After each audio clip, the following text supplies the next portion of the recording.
Stock మార్కెట్లో invest చేసి మీ డబ్బులు డబుల్ చేసుకోవాలనుకుంటున్నారా? విజయవాడలో జరిగే సుందరరామిరెడ్డి గారి లైవ్ సెమినార్ కి అటెండ్ అవ్వండి. హాయ్ హలో నమస్తే, welcome back to Suman TV. ప్రస్తుతం మనతో పాటు ఉన్నారు స్టాక్ మార్కెట్ అనలిస్ట్ సుందరరామిరెడ్డి గారు.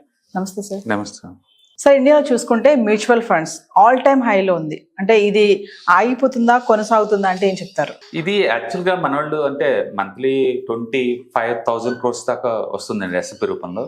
అంటే టోటల్ ఎస్ఐపి ద్వారా మార్కెట్లోకి వచ్చే మనీ రఫ్గా అరౌండ్ 13 లక్షల కోట్లు ఇప్పుడు దాకా వచ్చింది కూడా. అండ్ మ్యూచువల్ ఫండ్ సైజ్ మొత్తం టోటల్ సైజ్ ఆల్మోస్ట్ 60 లక్షల కోట్లు దాటుతుంది.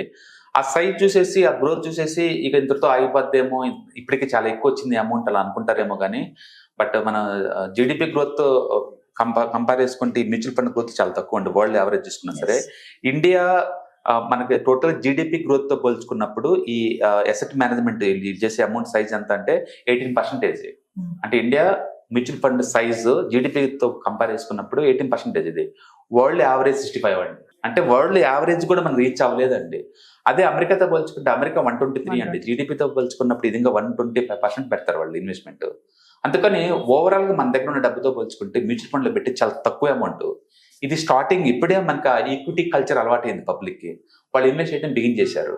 అందుకని ఇది ఇంతతో ఆగదండి. మార్కెట్ పట్టడం పెరగటం అనే సెకండ్ ఇదంతా. కల్చర్ ఒకసారి స్టార్ట్ అయిన తర్వాత వాళ్ళకి పెట్టడం బిగిన్ చేస్తారు. ఫర్ ఎగ్జాంపుల్ అమెరికాలో అనుకోండి 8th క్లాస్ 9th క్లాస్ లో వాళ్ళు డమ్మీ ట్రేడింగ్ చేస్తారు. అది వాళ్ళ కల్చర్. అది అకాడమిక్ లో పార్ట్ లా పెడతారు. ఇండియాలో కూడా ఫ్యూచర్ లో అకాడమిక్ లో పార్ట్లు వస్తాయి. ఇవి 10th ఇంటర్ కి వచ్చేస్తాయి. ఇవన్నీ కూడా మన కల్చర్ లో కూడా ఒక పార్ట్ అయిపోద్ది ఇది. అందుకని కరెంట్ మనం చూస్తున్న ఈ మ్యూచువల్ ఫండ్ మూమెంటం అనేది టెంపరీ కాదండి. అది ఫౌండేషన్ పడుతుంది. ఇప్పుడు ఫ్యూచర్ లో కంటిన్యూ అయ్యే ఛాన్స్ ఎక్కువ ఉంటుంది.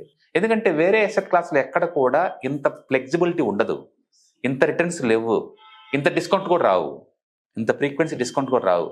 ఎంత అని పెట్టుకోవచ్చు, మంత్లీ 500 రూపాయలు కూడా పెట్టచ్చు. ఇక్కడ ఎంత మిగులుతుంది పెట్టుకోవచ్చు. ఒకప్పుడు ఆన్లైన్లో లేవు కాబట్టి, మాన్యువల్ ప్రాసెస్ కాబట్టి చాలా కష్టంగా ఉండేది. ఇప్పుడు అట్ట కాదు, ఫోన్ యాప్ ఓపెన్ చేసేటో స్పాట్ బటన్ ఒకటో అంతే, ఎవరైనా చేయొచ్చు ఆ పని. అందుకని ఎడ్యుకేషన్ దొరుకుతుంది. ఇప్పుడు ఎలా కొనాలి, ఎలా అమ్మాలి, ఏంటి అర్థమవుతుంది. చేతిలో డివైస్ ఉంది, అకౌంట్లో ఓపెన్ చేయడం ఆన్లైన్ కేవైసీ ద్వారా ఈజీ అయిపోతుంది. అందుకని ఇప్పుడు మన కల్చర్లో పార్ట్ అయిపోయింది అది.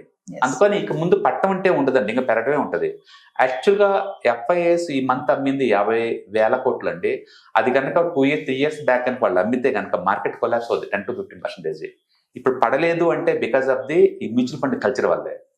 ఓకే, సో మార్కెట్ వీళ్ళ వల్ల ఎక్స్పెన్స్ అవుతుందని సెకండరీ స్టోరీ అదంతా. బట్ ఇప్పుడే స్టోరీ బీన్ అయింది. అండ్ మ్యూచువల్ ఫండ్ ఇంకా సైజ్ ఇంకా పెరిగింది. నేను అనుకోవటం ఏంటంటే ఇక 3 years లో 1,00,000 కోట్లు దాటి వెళ్ళిపోద్ది. ఇప్పుడు ఉంది 60 లక్షల కోట్లు కదా, 1,00,000 కోట్లు దాటి వెళ్ళిపోద్ది అది మార్కెట్ ఈజీగా. అంత పెద్ద స్కోప్ ఉంది ఇండియాకి. ఎందుకంటే 140 కోట్ల జనాభా. వీళ్ళందరూ ట్రెడిషనల్ గా బ్యాంకులోనే పెడతారు. ఒక బ్యాంకుల్లో వీళ్ళు చేసే డిపాజిట్లే 16 లక్షల కోట్లు అండి. మ్యూచువల్ ఫండ్ లో పెట్టేది 3 లక్షల కోట్లు అండి సంవత్సరం మొత్తం మీద. ఎంత చాలా తక్కువ అమౌంట్ అది. డెఫినెట్ గా బ్యాంకుల్లో పెట్టే డబ్బు సగం బయటకు వస్తుంది దీంట్లోకి. అది మన కల్చర్ అయిపోద్ది. ప్రతి ఒక్కళ్ళు ఎవరికి వాళ్ళు ఎవ్రీ మంత్ మిగిలినంత తీసుకెళ్లి మ్యూచువల్ ఫండ్ లో పెడతా ఉంటారు. ఇయర్లీ యావరేజ్ మీద 12 to 15% సంపాదించుకుంటా ఉంటారు. అందుకని స్పెక్యులేషన్ మేబీ టెంపరీ ఏమో, కానీ మీ ఎక్స్పెక్టేషన్స్ మిగతా వాటితో పోల్చుకుంటే 2-3% ఎక్స్ట్రా రావాలంటే మాత్రం ఖచ్చితంగా స్టాక్ మార్కెటే. అందుకని పబ్లిక్ అంతా కూడా వాళ్ళు అలవాటు పడతారు ఈ వాలటిలిటీకి, వీటికి అంటే ఇన్వెస్ట్మెంట్ చేసుకుంటూ పోతా ఉంటారు. అందుకని మనం చూస్తున్న ఈ moment mutual fund starting stage లో ఉంది. ఇది డెఫినెట్గా కంటిన్యూ అవుద్ది. 25తో ఆగదు, 30, 40, 50 ఏదో ఒకసారి మనం ఒక 5-6 సంవత్సరాల్లో మంత్లీ 1,00,000 కోట్లు వచ్చే మూమెంట్ మనం చూస్తాం. మంత్లీ 20,000 కాదండి, 1,00,000 కోట్లు వచ్చే మూమెంట్ మనం చూస్తాం. ఎందుకంటే మనకంత పొటెన్షియాలిటీ ఉంది. ఎకానమీ ఇప్పుడే ఇన్ఫార్మల్ నుంచి ఫార్మాలిటీకి మారుతుంది. ఇన్ఫార్మల్ నుంచి ఫార్మాలిటీ మారుతుంది. ప్రతిదీ బ్రాండింగే కదా. అందుకని ఫార్మల్ ఎకానమీ అయ్యే కొద్ది గవర్నమెంట్ లెక్కలు అర్థం అవుతాయి. GST కలెక్షన్స్ పెరుగుతాయి, టాక్సేషన్ పెరుగుతూ ఉంటుంది, అంటే హ్యాండ్లింగ్ స్కిల్స్ అన్ని పెరుగుతూ ఉంటాయి. అందుకని ముందు రోజుల్లో ఈ బ్లాక్ మనీలు ఉంటారు, అంటే ప్రైవేట్ గా మనీ ట్రాన్స్ఫర్ చేయడాలు ఉండవు అనమాట అన్ని. అందుకని లీగల్ గా సంపాదించుకునే ఛాన్స్ ఎక్కువ శాతం స్టాక్ మార్కెట్ లోనే ఉంటుంది లీగల్ గా. అంటే స్టాక్ మార్కెట్ లో ఇప్పుడు మార్కెట్ అంటే ఇండియా ఒకటే కాదు కదా. ఇక్కడ వాల్యుయేషన్ ఎక్స్పెన్స్ అయింది అనుకోండి, పక్క మార్కెట్కి వెళ్ళిపోతారు. మరి ఇప్పుడు ఇండియాలో కూర్చొని అమెరికాలో ఇన్వెస్ట్ చేయొచ్చు, అండ్ హాంకాంగ్ లో ఇన్వెస్ట్ చేయొచ్చు. అలానే రకరకాల కంట్రీలో ఇన్వెస్ట్ చేసుకునే ఛాన్స్ వస్తుంది. అందుకని ప్రపంచవ్యాప్తంగా ఏ కంట్రీలో చీపర్గా ఉంటే అక్కడ ఇన్వెస్ట్ చేసే ఛాన్స్ వస్తుంది అనమాట మనకి ముందు రోజుల్లో.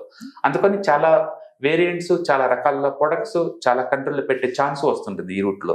అందుకని ఇది ఇంకా పెరిగిద్ది తప్ప తగ్గదు. అంటే ఆల్ టైమ్ హై అనేది పడే ఛాన్స్ సైకలాజికల్ ఫీలింగ్ అంతే. ప్రతి స్టాక్ ఆల్ టైమ్ హైకి వెళ్తుంది, దాని అర్థం పడిద్దని కాదు. పెరిగిద్ది పెరిగిద్ది పెరిగిద్ది పెరిగిద్ది, అప్పుడు ఫ్రాడ్ బుకింగ్ స్టార్ట్ అవుతుంది, మళ్ళీ పెరగడం స్టార్ట్ అవుతుంది. అందుకని ఇప్పుడు నిఫ్టీ ఉంది అనుకోండి, ఒకప్పుడు 5,000 ఆల్ టైమ్ హై, తర్వాత 6,000 ఆల్ టైమ్ హై, ఇప్పుడు 26,000 all time high, next 29,000 all time high అవుతుంది, నెక్స్ట్ 30,000 ఆల్ టైమ్ పోతూనే ఉంటుంది. ఒకప్పుడు సెన్సెక్స్, ఇప్పుడు సెన్సెక్స్ నిఫ్టీకి సెన్సెక్స్ గా మారింది. నిఫ్టీని మనం లక్షలో చూస్తామండి, 1,00,000 చూస్తాం మనం నిఫ్టీని. ఎందుకంటే రాను రాను ఏమవుతుందంటే, ఇప్పుడు మార్కెట్ 5% పెరిగింది అనుకోండి, 1000 పాయింట్లు పెరిగింది. ఒకప్పుడు 1000 పాయింట్లు పెరగాలంటే 1 year. ఇప్పుడు ఈ సైజ్ మీద 1000 అని కాదంటే 1 month లో పెరుగుతాం మనం.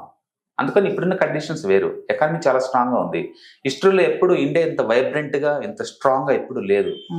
ఎకానమీ పెరుగుతుంది, పైగా వేరే కంట్రీలో పెట్టి ఇన్వెస్ట్మెంట్ ఛాన్స్ వస్తుంది. మనం ఇండియన్స్ వరల్డ్ వైడ్ సెటిల్ అయ్యి డబ్బంతా ఇండియాకి ప్రయాణమే 9 లక్షల కోట్లు పంపిస్తున్నారు ఇండియాకి, బయట నుంచి వచ్చే డబ్బే. అదే ఎంత ఎక్కువ మంది ఇండియా నుంచి బయటకు వెళ్ళిపోతే అంత ఎక్కువ డబ్బు మళ్ళీ అదే స్పీడ్ తో బ్యాక్ వస్తుంది. ఇది మొత్తం లోకల్ గ్రోత్ కి యూజ్ అవుతుంది. మన రోడ్లో చూసారు కదా ట్రాన్స్పోర్టేషన్ ఇవంతా కూడా. మీరు 10 years బ్యాక్ అబ్రాడ్ లో ఉండి ఇప్పుడు వస్తే ఇండియా కొత్త ఇండియా అండి. ఇది మన ఇండియా మనమే గుర్తుపట్టలేము, అంతగా చేంజెస్ వస్తున్నాయి లైఫ్ స్టైల్స్ లో. అఫ్ కోర్స్ కాస్ట్లీ అవుతుంది life styles, but at the same time change కూడా వచ్చేస్తుంది. అందుకని ఇంత ముందు పోల్చుకుంటే అబ్రాడ్ నో మోర్ అట్రాక్టివ్ అండి. ఇప్పుడు ఇండియానే అట్రాక్టివ్, గ్రోత్ ఇక్కడే ఉంది, అండ్ లైఫ్ స్టైల్స్ బాగా ఇక్కడే బాగుంది, అండ్ అన్ని రకాల అసెట్ క్లాస్ లో బాగా రిటర్న్స్ వస్తున్నాయి. ఒకప్పుడు 7 గాళ్ళు గోల్డ్ లో పెడతా ఉన్నారు, ఇప్పుడు పెద్దలు గోల్డ్ లో పెట్టాలా, ఎందుకంటే గోల్డ్ రిటర్న్స్ కూడా 12% దాకా వస్తున్నాయి యావరేజ్ మీద. That's too good right.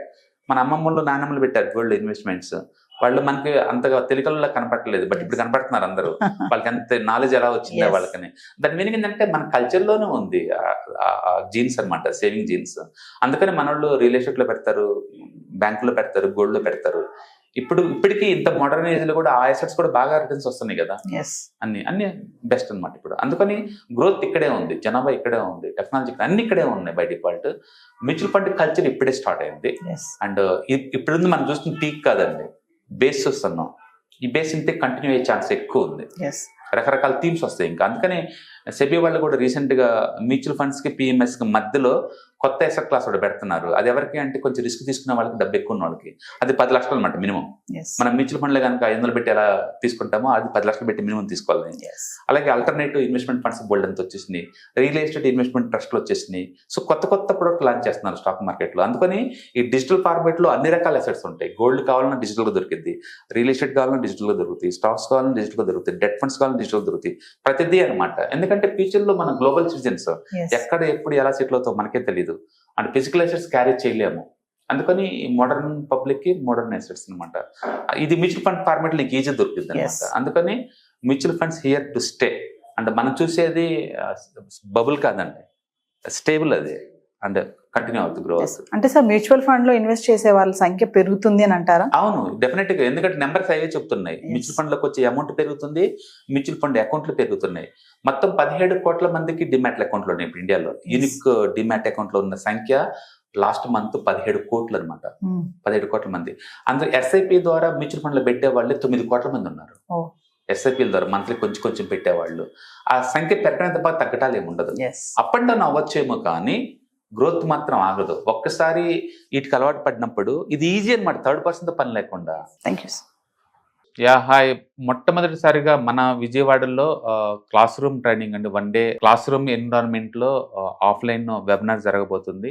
And interest ఉన్న పార్టిసిపెంట్స్ ఈ కింద స్క్రోల్ అవుతున్న నెంబర్కి రింగ్ చేసుకొని సీట్ బుక్ చేసుకోండి. దీంట్లో ETFs, index funds and mutual funds మీద completely and hand folding experience మీకు ప్రొవైడ్ చేయబడుతుంది. దీని ద్వారా ఏంటంటే మనం అసెట్స్ని స్టాక్ మార్కెట్లో ఎలా మేనేజ్ చేసుకోవాలి, ఎలా గ్రో చేసుకోవాలి, ఎలా ప్రొడక్ట్ చేసుకోవాలో అంటే ప్రాక్టికల్గా నేర్చుకుంటారు. అండ్ మీ ఇప్పటి వరకు మనం ఆన్లైన్లోనే మీరు అటెండ్ అవుతున్నారు. ఇక నుంచి మీరు మన విజయవాడ సిటీలోనే అండ్ లైవ్లో క్లాస్ రూమ్ ఎన్విరాన్మెంట్లోనే నేర్చుకునే ఛాన్స్ దొరుకుతుంది. కాబట్టి ఇంట్రెస్ట్ ఉన్న పార్టిసిపెంట్స్ కింద స్క్రోల్ అవుతున్న నెంబర్కి పింగ్ చేసి సీటు రిజర్వ్ చేసుకోండి. Thank you.